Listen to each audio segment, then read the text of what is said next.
So Jatin, tell me, what are your doubts on live-in relationship? Why are you not able to draft the complaint since morning? Ma'am मेरा ये doubt है कि जब couple दोनों unmarried हैं तो live in relationship का concept समझ आता है, ठीक है। लेकिन अगर एक बंदा मैरिड है और एक बंदा अनमैरिड है तो उसमें क्या राइट्स या क्या प्रॉब्लम्स आ सकती हैं, क्या मतलब हमारा लॉ क्या सेट करता है, मतलब टेक्निकल इशू है इसलिए मैं ड्राफ्ट नहीं कर पाया। Okay. First of all, you've been reading so much that you have forgotten Indra Sarna's judgment.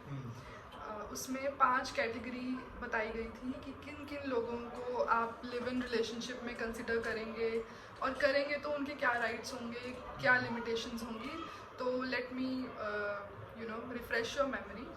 First of all, आपको कोई डाउट नहीं है कि जहाँ दोनों अनमैरिड हैं and they are living together, तो ओनली थिंग जो आपको देखनी है वो ये है कि वो स्पेसिफिक पीरियड ऑफ टाइम के लिए साथ में रह रहे थे। That period of time should be reasonable enough to understand. ये नहीं कि एक जगह आप 2 दिन कहीं रहे and then you parted ways, so that will not be considered a relationship, live in relationship. Only when for a considerable period of time आप साथ में रहे हैं, ठीक है, तब आप उसको कंसिडर करोगे लिव इन रिलेशनशिप। क्यों सोसाइटी को भी ऐसा लगे कि साथ में हाँ, साथ में रह रहे हैं, like people around you can say that okay they were living as a married couple.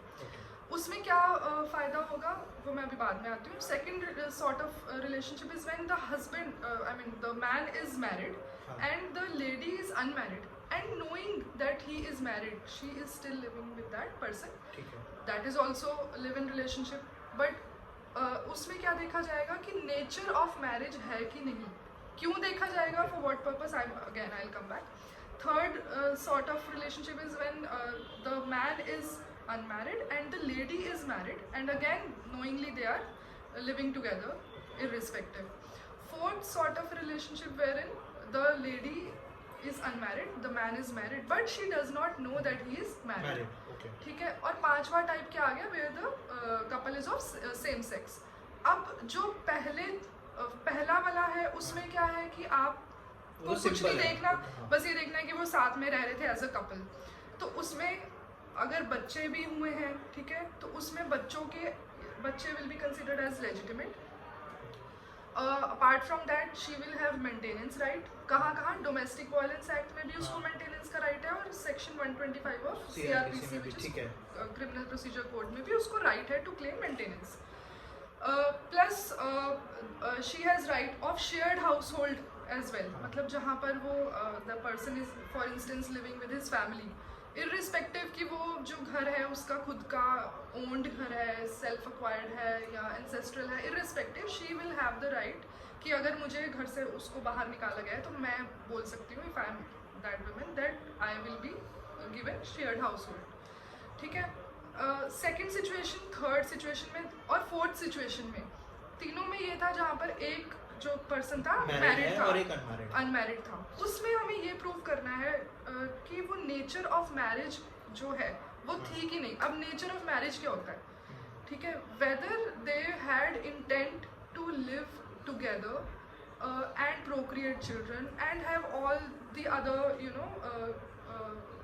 acts which constitute a long term relationship, है ना। तो वो akin to marriage kind of, akin to marriage होना चाहिए, it shouldn't be like walk in and walk out relationship. So these terms are basically used in many judgments which were passed in recently in 2022. तो उसके हिसाब से आप देखोगे कि अगर तो वो नेचर ऑफ मैरिज में थे, है ना, वो साथ में रह रहे हैं, उनके बच्चे हैं, सो जो लॉ है वो हमारा it is always tilted on the side of taking care of the children born out of any sort of a relationship. They don't want the children to be characterized into bastardy जिसे हम बोलते हैं. So to avoid that, उनको बच्चों को भी legitimate consider किया जाएगा. The presumption will be drawn in favor of the children as if they are legitimate only. They will have ancestral property में जैसे एक normal बच्चे के right होते हैं वैसे रहेंगे. Again they will come, हाँ, सब कुछ at par हो जाएगा if they are able to prove that the nature of marriage is there, right? ठीक है. So and you won't believe that even for visa applications, like for instance a lady, there was a case जहाँ पर वो foreigner थी and the guy was Indian, and they were into a live-in relationship, तो उसको akin to marriage consider करके, जैसे कि she were married हाँ. and if she was married and then she would have claimed to extend her visa for claiming that she is a wife. Likewise उसको भी treat किया गया था कि live in relationship again 125 में भी अगर आप wife की definition देखते हो उसकी भी presumption ली गई है कि such a lady, such an aggrieved person, such a complainant will be as good as a wife. So the presumption of wife आ गई तो again she has all the rights. Lastly, जो इंदिरा सरना में fifth category of people where they were like couple having same sex, उसमें since their relationship is not considered as marriage, तो ना तो वो DV में fall कर रहे हैं ना ही वो 125 में fall कर रहे हैं, so outrightly they will not be considered for any maintenance as such.